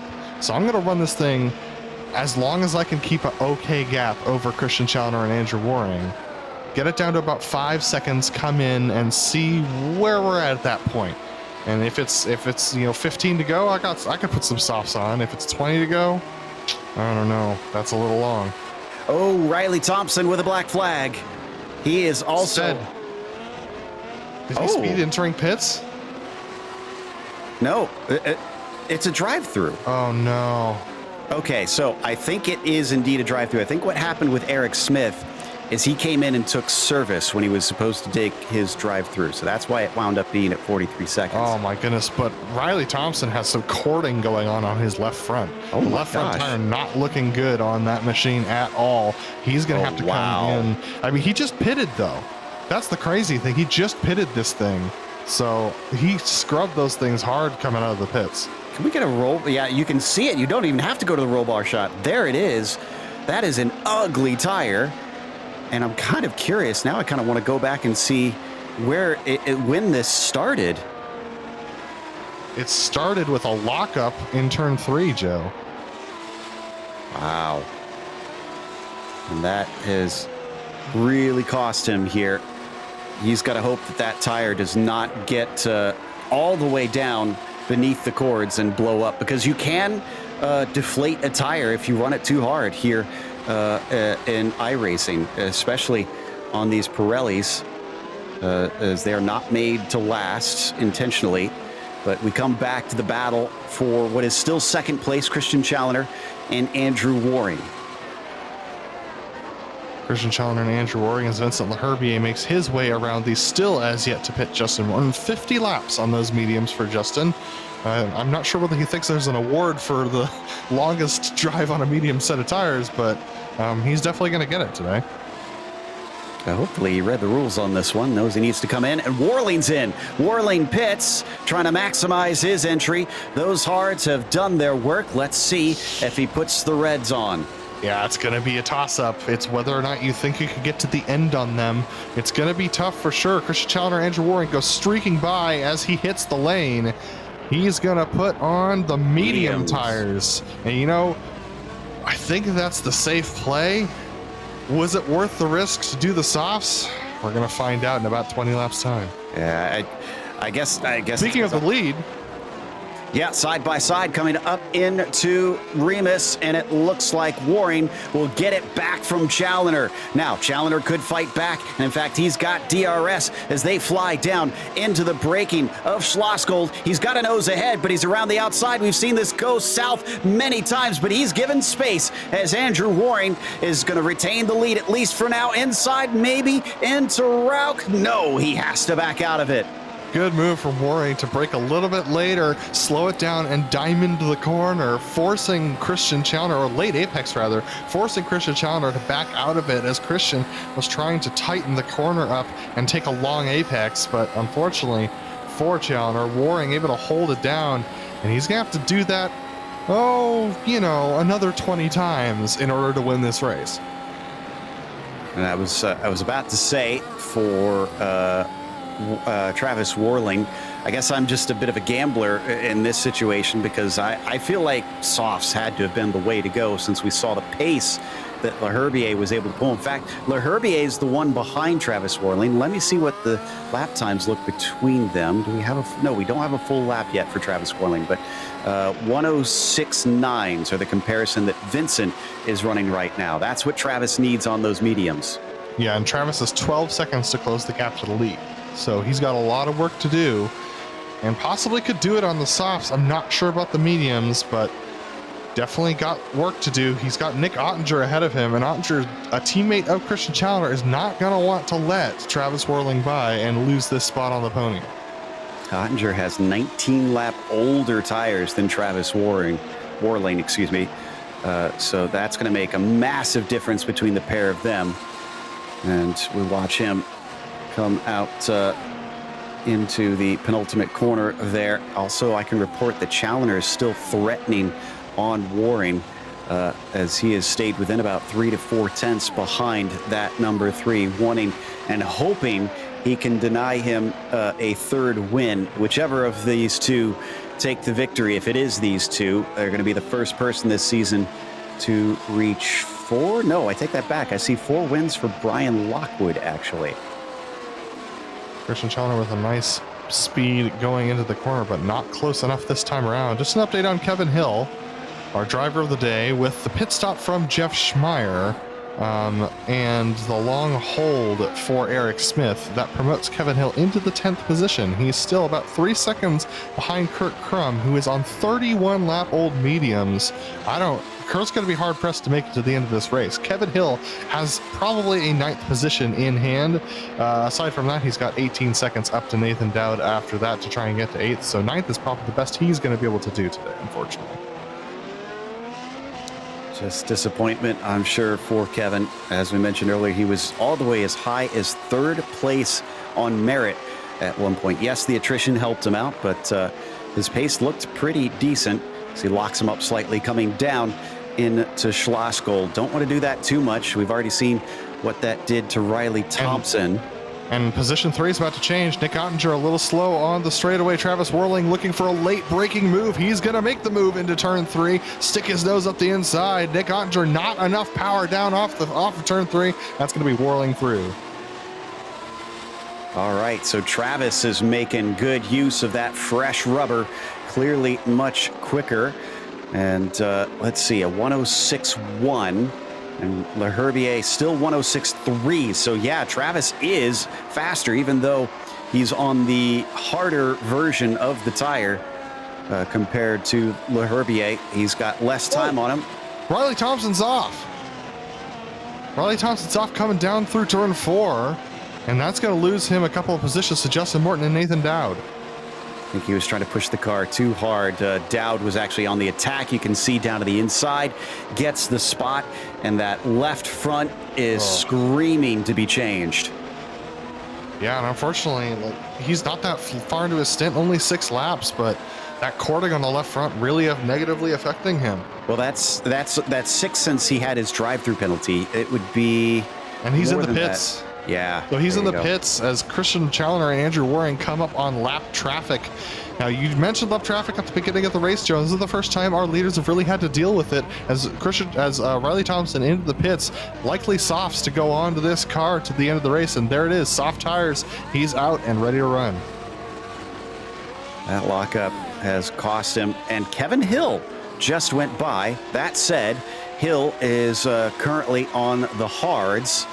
So Thompson on the softs is probably going to be chasing him down and being able to dispose of him quite easily. We think, maybe, we're not sure. There's been a lot of surprises so far in this race. 16 laps to go. There's plenty of time for Riley to go on the attack. Plenty of time for Riley to go on the attack. Looking around for other battles, Nathan Dowd only about a second behind Justin Morton and closing quite quickly. But that being said, looks like Eric's Justin Morton into the pits finally. So for his first stop of the day. Surely he's got to go to the softs on this one. Yeah, 16 laps to go at this point, and he has major cording on the left front, does Justin Morton. So he hits his box and changes out those mediums for softs. That was an impressive stint, Justin. Unfortunately, it wasn't that fast. Well, he should be able to be fast now as he comes out in 7th. Now that's down 4 from where he started this race, so it's still a net loss. He'll need to be fast, Joe. He's got 19 seconds up to Nathan Dowd ahead of him. I don't know. I feel like he could potentially do it, especially if he was managing those tires for that long on the mediums. Okay, so this is our leaders catching up to the battle for 11th and 12th position, and they're going to be held up here by the 11th and 12th position drivers. This is going to complicate things. Remember, they are asked to get out of the way, and there is the first compromise that has to be made. And are they able to carry this on? It looks like Schmeier is not going to be able to take advantage like he thought he would. Kurt Krum pulls off to the side and retains his position. No change as well for the first place. Challoner still chasing. Yeah, and honestly, I think that's the best that it possibly could have gone, considering the fact that that Schmeier and Krum were side by side going into turn 1. I think that's the best outcome that could have come out of that. Christian Challoner, though, lost an opportunity to try and challenge Waring into turn 3, so he's going to be feeling a little hurt by that, and I would expect the blood pressure to be a little up in that machine. By the way, Thompson was a 1/10 of a second away from setting the fastest lap of the race last time by, and that was with an overtake in the middle of that lap. He's up to 8th. He's past Kevin Hill, so we continue to watch our top 2 vying for the lead here, being chased, of course, by the battle for 11th position with Kurt Krum and Jeff Schmeier. All 4 of them braking hard into Remus and off the acceleration zone. Waring is looking mighty still. And Vincent Leherbier making a pass on Nick Ottinger for the 4th position. These two into turn 3. Leherbier on soft tires, not Nick Ottinger on 26 lap old hards. So Leherbiers are 13 laps old, those softs. They might start to fade towards the end of this race if Ottinger can stay connected to Leherbier for the next couple of laps. Yeah, that's going to be the real question is how can he manage it, even if he is quite fast, trying to take those tires to the end of the race. And there you see the pair of them on screen right now. Ottinger in the black machine, Leherbier in the blue and white. And they're a full 12 seconds behind our leaders. We're now down to only 10 drivers left on the lead lap out of 16 starters, but 14 are still out there. Eric Smith is the last of them in the 32. We've lost Lyndon Swaby and Carter Kundinger. We're going to watch from Christian Challoner's perspective, just looking on the helmet cam here as he tries to gain under braking on Waring. Waring locks up the tires and Challoner is through. Waring's going to have some really painful left fronts at this point. Kurt Crum trying to pass Andrew Waring on the inside. Not sure why, as Jeff Schmeier's quite a ways back. So very interesting moments going on here. Well, that's about the easiest pass Christian's had all day. But can he hold on to it for 12 more laps here? As Travis Warling behind them now on his fresh rubber. 106 flats about. He's still about 6 seconds behind them. How does that look comparatively? He's actually faster. I don't think Travis Warling is out of the hunt here. I think he could try and chase down Challoner and Waring. He's going to have to be half a lap faster than both of them per lap in order to make this work. Last lap, he was a little slower than Christian Challoner, so he's going to have to hope that Waring and Challoner battle each other and slow each other down a little bit. I can report Andrew Waring has quite a bit of wear on that left front tire. You can see the patches of it when you look at the suspension cam. So he's definitely going to be struggling with the left turns a little bit here. You see from on board, yeah, there it is. So he's obviously abused them a bit much here. And also a bit on the right front as well. It does look like he's getting a little discoloration on that. So Travis Warling might have at least one carrot dangled in front of him. The question is, can he also catch Challoner? I'll be watching the lap times this time by as we come down to 11 to go, because that's really going to be telling. It's up to 0.6 of a second between Challoner and Waring at this stage. Challoner crosses the timing line, and last lap was his best. This one, 106.7, a lot slower. Travis Warling, 106.3, 0.4 quicker.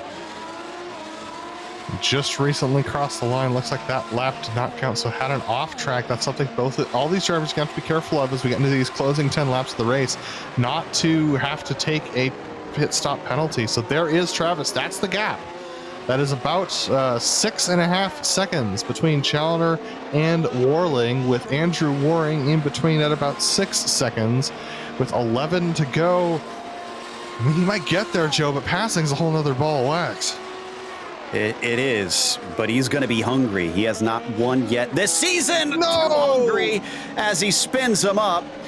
Now, he's got to get going because Vincent Leherbier is catching him, and he's going to go right on by. There it is. Leherbier is now onto the podium. Vincent Leherbier with the soft tires. I don't see how Warling could keep up with Leherbier. Even though Leherbier's got 16-lap-old soft tires, Warling's going to have a world of hurt right now with those hot tires and trying to catch up. He's got flat spots and everything. Yeah, he probably took a good bit of life out of them trying to catch the car there. So we'll have to check his speed. So that puts paid to his chances trying to win this race. Waring has responded to Challoner. He's back down to 0.2 of a second behind him. So maybe he just briefly overheated the tires and has now got them back now that he's cooled them down and is on his horse. But Travis Warling lost out to Leherbier. He's got to watch out for Ottinger behind him as we watch our top two send it down through Schlossgolds. And less than 10 laps to go now for our competitors. 71 laps of flat-out racing around here. Want to give our final update on our driver of the day before we hit the results here. Kevin Hill, down in 9th position, has benefited from consistency and the misfortune of others. A great way to take positions in a race when it comes to Formula One. Started in 10th, currently running in 9th with 3 seconds to Riley Thompson, who has fresh, soft tires. So I don't think that gap's going to be closing anytime soon. But with Tom Abramitis tucked in behind him with 7-lap older hard tires, he's got to focus on keeping those lap times consistent and staying ahead of the charging Mega Team Racing driver who wants to get one more points-paying position. Interesting, worth noting, Thompson was catching up to Morton quite quickly and has suddenly had a 107.9 last lap, and he looks even slower this lap. I don't know if this is a fuel issue or if he used up the best of those tires to try and catch Justin, but he seems to have suddenly lost tremendous pace out here. I'm going to watch and see as he crosses the line now to see what this one is going to be. Yeah, 107.7, another one that is way, way down. He has major damage on the front tires, Joe. Those tires look toasted. I think Riley's been pushing these tires too hard, and that's why he's losing time. Andrew Waring, speaking of pushing the tires too hard, Andrew's tires aren't looking too hot either, and he's having a hard time hanging on to the back of Christian Challoner, where the gap tended to be around 0.2 of a second. It's stretched out a little bit to about half a second. So Andrew, I think, is trying to save his stuff for the final couple laps of this race to make some moves on Christian Challoner. But speaking of drivers trying to make moves, the battle for third starting to heat up again. Well, Herbie ahead of Warling. Man, what a recovery from the 90 to get back into this and see if he can retake that third position. I thought it was going to be gone for him. He's got to watch out because Nick Ottinger will see the two of them fighting, and as soon as a gap opens, you got to think the 25 is going to take it. Yeah, absolutely. The 25 definitely trying his best to get to the back of Travis Worling, but Worling has got those tires back under control. And funny, because 8-lap-old softs for Vincent Laherbier, 19-lap-old softs for Laherbier. So those soft tires looking like they're starting to give way at this stage in the race. And I think Worling's medium's starting to pay dividends, but I mean, we keep thinking about what could have been, Joe, with Worling and this pace that he had. Could he have gotten to the back of Waring and Challoner? I'm not sure, but he definitely was giving it a shot. But Worling now trying to battle for the last step on the podium. It's going to be something where he just asks himself, what could have been if I hadn't had that little error earlier in the race. Meanwhile, Waring and Challoner just back and forth all race long. I'm trying to think of how many times they've swapped positions. And I'd almost say it's about as many times as we saw between Max Verstappen and Charles Leclerc. But right now, it is the red car with the advantage like we saw back in the real Austria. Will Waring be able to respond and re-attack him in these last few laps? Their tire wear looks about even between the two machines at this stage in the race. So both of them dealing with some patchiness on the tire, a little bit of lack of grip. But Waring definitely falling back a little bit. 7/10 now behind Christian Challoner. So if he wants to stay close, he's going to have to keep working at it. It's becoming more and more of a challenge for him to do so. And Christian Challoner just keeps plugging away those laps. We're used to seeing him do that. Just about everything, but here he comes. Here comes Andrew Waring. Almost a surprise attack. Was he charging his battery up and unleashing it there? Whatever the case, he made a decisive move. Great move there, but both of them boosting hard into this braking zone. Looks like Trish is going to try and do it around the outside. Is Andrew going to give it the fade? Yes, he is. He's going to keep Christian out there, gives him just enough room to stay, but is Christian going to try and dive it down the inside of this corner? We've seen it only a couple times over the history of the Red Bull Ring. He does try and make it work. Andrew gives him the room, but Andrew's going to stay ahead. Fantastic stuff between the pair of them, and Waring certainly is going to have to fight hard. Oh, he's slowing down. What happened there? He has to pit. Is this a drive-through? Incident limits. Oh, that must have been coming out of Rauch or something, trying to see where he could have picked that up. No, it wasn't in Rauch. That was bizarre. Well, and this means that Laherbier is now in second place. Challoner has free reign to the finish. All he has to do is cruise home. because he's got about a 10-second lead. And this spices up this battle, Joe. These guys were battling for fourth, and then suddenly they're battling for third. Now they're battling for second. I mean, heck, if Christian Challenger makes one more mistake, who knows? They could be battling for the lead. Absolutely. And you got to think Ottinger, who was forced off the track and trying to deal with wing damage at the start of this race, probably wasn't thinking a podium was on the cards here today. Now, if he can just get that little bit closer to the UDOX car of Warling, he could try and get on the final step. But he's going to have to be closer than this, and he's only got 5 laps to go. Going to be 4 laps to go soon. Well, these drivers playing dangerous games with the track limits. That's the fastest way around this track. Nick Ottinger a little wide off of the exit of the final corner. Couldn't carry as much speed as he would like. And look at that. Everyone charging their batteries down this front straight, trying to power up for this long straightaway. Looks like Travis Warling got a good launch. I'm not sure he's close enough to Leherbier to make a move. 4 to go, as you said, this time, Joe. And poor Christian Challenger is confused as to what happened, as that was a big lockup for Leherbier. Considering how long he's been out on those tires, he's got to be very, very careful. Oh, Travis Warling took a look to the inside there. Oh, major lockup, huge lockup from Leherbier. That's going to really wear down that front right tire. That's going to make this turn a challenge. And Warling getting held up here brings Ottinger to the mix. Ottinger's tires screaming for mercy at this point. 36 lap old hard tires. He's trying to cling on to this, trying to get onto the podium, hoping that one of these guys will make a mistake.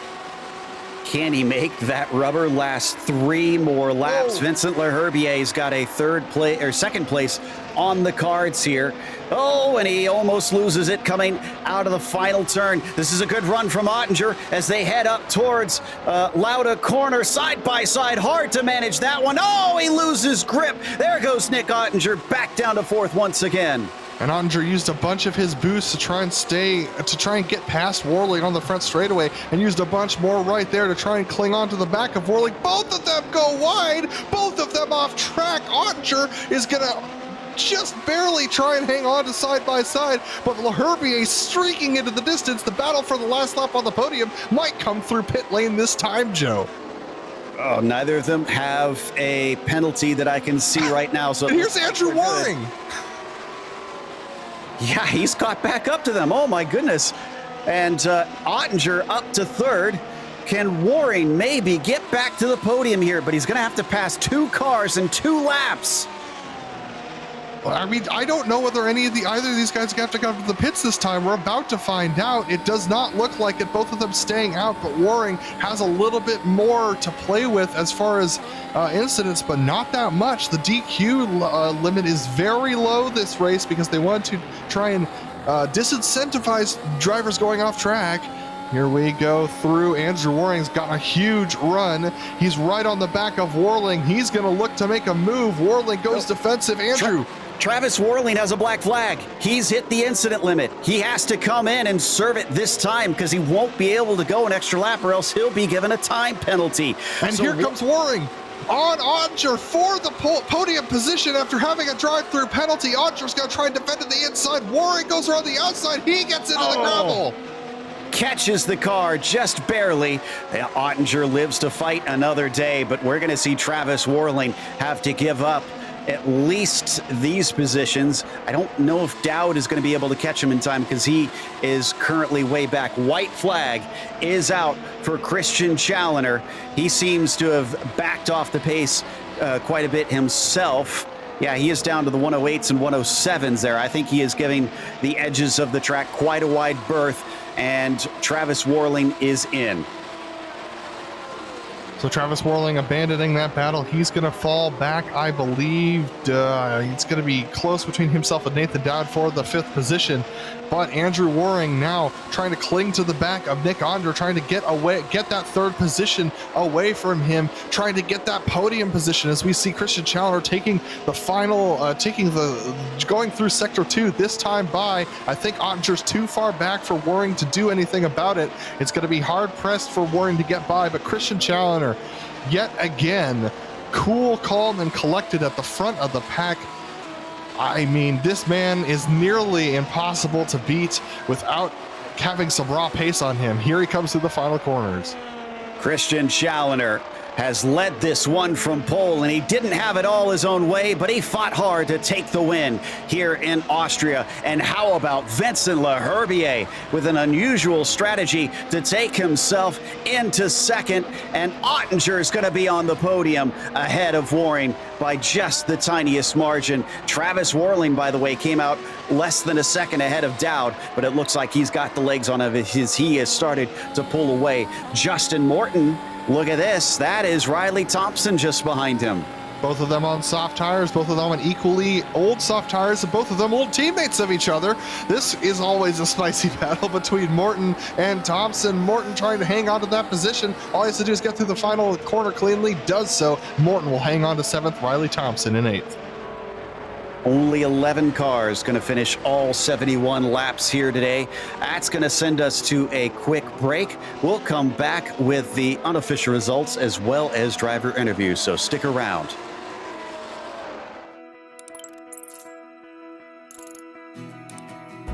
iRacing is a sim racing game that combines a true-to-life racing experience with an online community of virtual racers from all around the globe. iRacing offers a multitude of officially licensed cars and tracks, laser scanned with millimeter accuracy. Their car models and mechanical systems are based on real-world physics, engineered in cooperation with manufacturers and race teams. Their skill license system ranges from rookie to pro, ensuring members are always pitted against those with similar skill sets. Members are able to sign up for a weekly race series, compete in time trials, host a private race with friends, and participate in racing leagues created and run by the community. With over 170,000 members, iRacing works in partnership with renowned motorsports organizations like NASCAR to deliver virtual races based on the real-life NASCAR Cup Series, as well as many other series on the NASCAR ladder. iRacing also features team racing, providing a variety of options for members to create and manage their own teams. Race with friends or real-world teammates in full-length endurance events like the 24 Hours of Daytona, Spa 24, or the Bathurst 12 Hour. Additional partners include IMSA, World of Outlaws, Supercars, and IndyCar, allowing members to race in their very own Indianapolis 500, Bathurst 1000, Chili Bowl, and many more iconic events. This is iRacing, delivering the most authentic racing experience short of getting into a real race car. Sign up today at iRacing.com.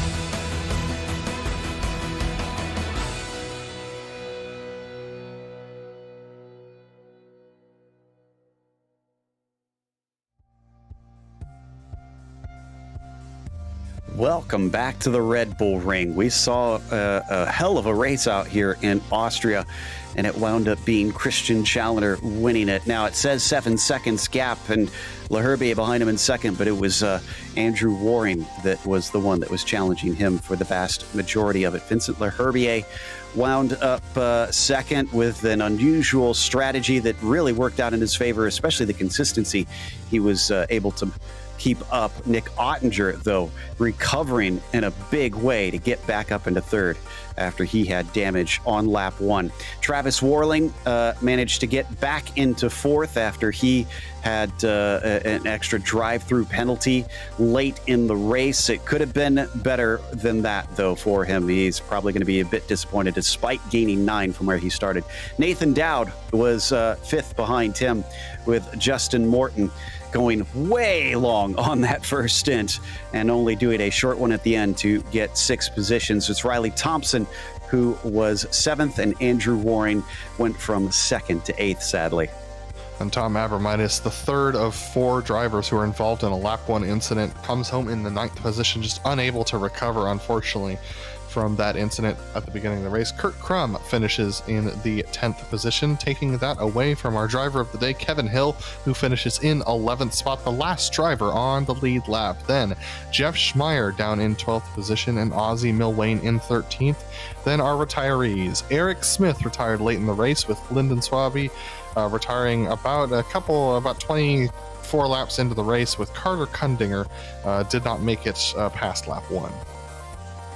Well, it gave us a little bit of everything, some drama at the start with some accidents, lots of good battling, and including battling for the lead, and a variety of strategy we see so often in real F1, Adam, that a lot of people seem to converge on pretty similar ways to go about it, but we did not see that today at all. We saw a lot of people do a single stop, but how they executed that single stop was completely different pretty much between everybody except for Christian Challenger and Andrew Waring, who came in on the exact same lap at the exact same time. Everyone else played their own strategies based upon the math that they were able to calculate, based upon the practice they were able to do. And because of the varying professional levels of driving in this series, we saw that play out to different strategies. But I mean, my standout driver today is definitely Vincent Leherbier, from 13th on the grid to 2nd position, jumping onto softs after hard tires. I mean, risky running for Vincent, and it paid off for him. In fact, we'll get to talk to Vincent right now. Second place finisher out there, up from the middle of the grid in 11th. Vincent, we were impressed with your strategy going as long as you did out there on both stints, really splitting it up in a way that few others did. How predetermined was that? Did you know the exact lap that you were going to pit in, or were you kind of playing it a little bit by ear? Well, I was going to go to lap 45, and then what's his name? Waring in front of me. Yeah, it was Waring, I think. That car, you don't have time to pay attention to who the hell's around you.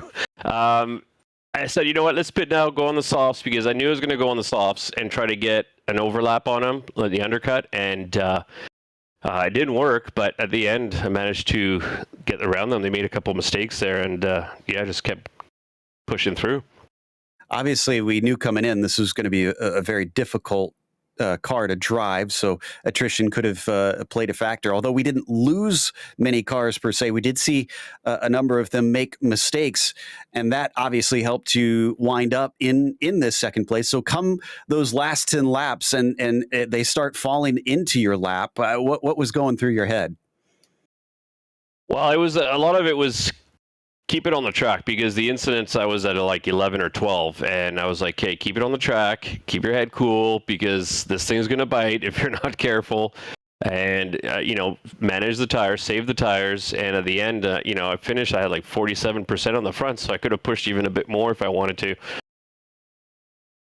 The F1 cars, the modern F1 cars, especially in the majors, have always been a little bit divisive. We've heard some people not particularly be fans just because they are so tough to drive. What are your feelings after the Mercedes makes its first appearance in the championship? Because we were honestly impressed from up here in the booth with the racing. Well, I mean, they are tough. They're tough in real life. I mean, they shouldn't be any easier because they're on a sim, in my opinion. But it's just a matter of putting down the practice and putting in the time and the seat time. Repeating myself, Lewis. Sorry, I'm dead tired. But yeah, it's great addition. I hope we have them every year, because I really like racing this thing. It's good fun. It looked like one of the best shows we've seen in those F1 cars. Congratulations on second. Anybody you want to shout out before you head out? I want to thank my wife for letting me spend all this time in the sim. I want to thank also Jake and them for the setup help and whatnot this week. And that's about it. That was Vincent Leherbier, second place, up from 11th. Nick Ottinger with an equally impressive run, as Adam has caught up with the Mega Racing Team driver who finished third. Yeah, absolutely, Nick. Absolutely, Nick Ottinger. I mean, it was lap one did not go to plan for you at all, falling back to 13th position after starting out about in, I think, 6 you started out in, and avoiding a couple wrecks, getting a little bit of front wing damage. But talk to me about your recovery drive today. I'm sweating. That's a long kind of endurance race, trying to keep pace with, Christian and Andrew and the guys around me, Vincent, and I think it was forgive me, but I think it was Vincent who passed me kind of late in the race and was racing him, trying to keep pace with him, and then made a couple of mistakes and got us back in the hunt for a top 3 and a podium. But Yeah, that first corner was complete mayhem, to be fair with you. I couldn't guess what people were doing. I didn't have too great of a start from, I'd say after the first 50, 60 feet, I just spun the rear tires and just didn't manage my wheel spin too well. So let people have the opportunity to go to inside, and everything just went to crap for us. But, I got to thank Christian for working on the car and giving us a competitive car. I was turning some pretty competitive lap times out there, but I just wasn't consistent enough to kind of stay up there with them. I kind of finished exactly where I came out off the pit road, even though we were scrapping at the end. But very fun race, and it was a very difficult one too. I mean, you put in your fastest lap right there at the end of 106.3, so decent lap time considering all the adversity that you had going on. But talk to me about this car track combo, especially the car. First time we've used the W12 here in the Major Series, and the first time we visited the Red Bull Ring. What do you think about this combination? I think it's fun. It's challenging. Like you can't just put the power down like people expect. Like you got to really manage your straight exits with the trying to load the rears evenly. But it's a momentum base in these type of cars, and just making sure your apex is as smooth as you can and straighten the wheel up. I started figuring that near the end of the race. Unfortunately, a little bit better, and started figuring out my battery system a little bit more efficiently for timing for attacks and defending. But yeah, it took a little too long for that. But I mean the combination was very good. Like you can have, for my instance, we were better in the first, like, I'd say 2 corners, and would struggle in turn 3, and then we'd be good for, the exact middle section, and then I'd struggle in the last 2 corners. So I think I was just, adapting the whole race and just having to learn what other guys were doing. I just didn't do too well. Well, Nick, next time out, we head over. We have quite a big break, over a month actually for us. So our summer break hitting right now, and then we head to Weed Sport with the Big Block Modifieds for the wild card round. What are your thoughts heading into the Weed Sport rounds? It's going to be a challenge. I do this series with majors to try to adapt to new disciplines, and that's something else that I'm willing to adapt to and try my hand at. It's a great group that majors puts on for the America's Pros and for all the regions they put on, and just happen to be able to at least utilize this series for something that I like to have some fun with, and just try to learn with too. Well, Nick, you finished in 3rd position today. Got that bronze trophy coming to you. Anything you want to thank for the podium position today? Yeah, I want to thank Mega Racing Team as always. I mean, we're a pretty core group. We know Christian, Tom, Brian, and Brent. We're a pretty core group, and it's just fun to do these races with them each and every time we're able to do them. And got to thank Christian for his work on his efficient work with the car tonight. Obviously, he won, so he put it where it should have belonged, and he's going to tell you he didn't do too good of a job, but at the end of the day, when you win, it doesn't really matter. Well, go spray some champagne, Nick, and we look forward to talking to you in the future. Thank you, guys. See you next time. That was Nick Ottinger finishing 3rd position tonight, and we got our winner, Christian Chowner, who's going to be talking to Joe Peak. Absolutely. Christian, it was a bit eerily similar at times, seeing the lead swap back and forth. We just watched that in real life at this track with a red car involved in that one. But how much of it was full pace? Were Andrew and you really pushing one another the entire time? I hope so. I mean, I was 100% the entire time. And to be honest, I don't really feel like anything I did was particularly great, if I'm honest. I know that sounds insane because I won the race, but what I mean is I don't feel like I had the strongest pace out there. I don't really feel like I necessarily had the best strategy, and I don't feel like I made the least mistakes. I think what really gave me that was that my actual launch off the line was really, really good. Was a little bit surprisingly good because I wrote up a launch procedure for this car right around its release. Made a video for it. It's actually on the iRacing YouTube page if anyone wants to look at it. And I feel like my initial reaction was not that good, and I expected people to use my own launch strategy against me, but it really seemed like nobody had watched the video. So I got this really nice launch away, and I was like, this is great going down into turn 1. It was so great that by the time I got to turn 3, I really did nearly go all Ferrari on it and completely missed the corner. And from that point onwards, it was just basically a really, really tight fight with Andrew, but there's plenty of people there today who were really, really fast. Nick, obviously, he kind of ruined his own race a little bit with the not the greatest of getaways, and then ended up having to go all the way to the back of the field. So he took a while to come through. Travis made a pretty wicked start, obviously. And towards the end of the race, I was really worried about him because he was in this battle with Andrew, and you could see that Travis on the mediums was really, really fast. And like Vince as well. Vince started 11th, finished second, and 7.7 behind at the end. So I feel like a lot of people had really, really good pace and actually drove better races than I did. I just happened to get the good launch. And, it sucks that we didn't get the battle for the last couple of laps. And I know that we were trying to copy the whole track limits enforcement and everything. And I understand that because it would have been pretty wild without it, to be honest. But it did rob us of a really good fight because I wasn't done.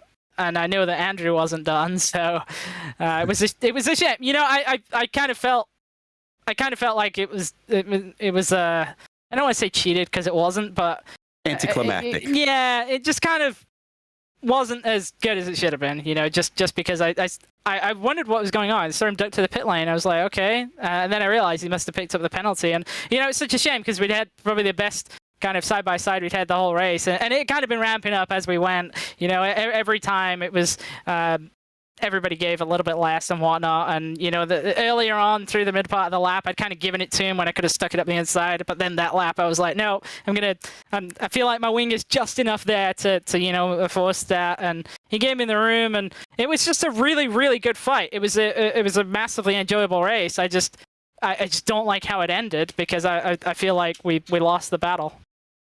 Well, you mentioned the strategy at one point. We were a little bit surprised that both you and Andrew went in on the exact same lap. Were you also surprised by that? I was a bit annoyed by that, if I'm honest, because I thought I'd played it really well. I'd obviously gotten past him, and then I made a little bit of a mistake, but he got back by, and I was like, aha, well, I'm going to pit now, and then I'll get the undercut on him, and I get out of DRS. But I don't know if he was always planning on pitting on that lap, or, if he just, if he could kind of tell by the position in my car that I was going to pit, and it was a reaction to it. But either way, it was really, really good, and a little bit disappointed to see him pit the same lap, actually. Yeah, well, and we kind of figured, well, that kind of takes away any sort of alternate strategy between the two of you. However, we're going the completely different direction next round out when we head off to Weedsport in the big block modified. How do you see yourself doing there? Weedsport's my favorite dirt track. Can't say the big block mod is necessarily my favorite dirt car, but it is my favorite track, and I've kind of got at least a little bit of a handle on what I need to do with that car and track combination. And again, it's going to be in a way, the driving's really, really different, but the overall strategies is going to actually be the same. The pole for that is going to be really vital just because it's so difficult to pass on dirt. Probably, honestly, more difficult than it was to pass here today. So it's a similar deal. Get good qualifying, start at the front, and hopefully just try and stay out of the chaos, because the races with it being dirt is actually pretty short. So if you can control the restarts and whatnot, it's a massive advantage. Well, Omega 1-3 today. Who helped make it happen?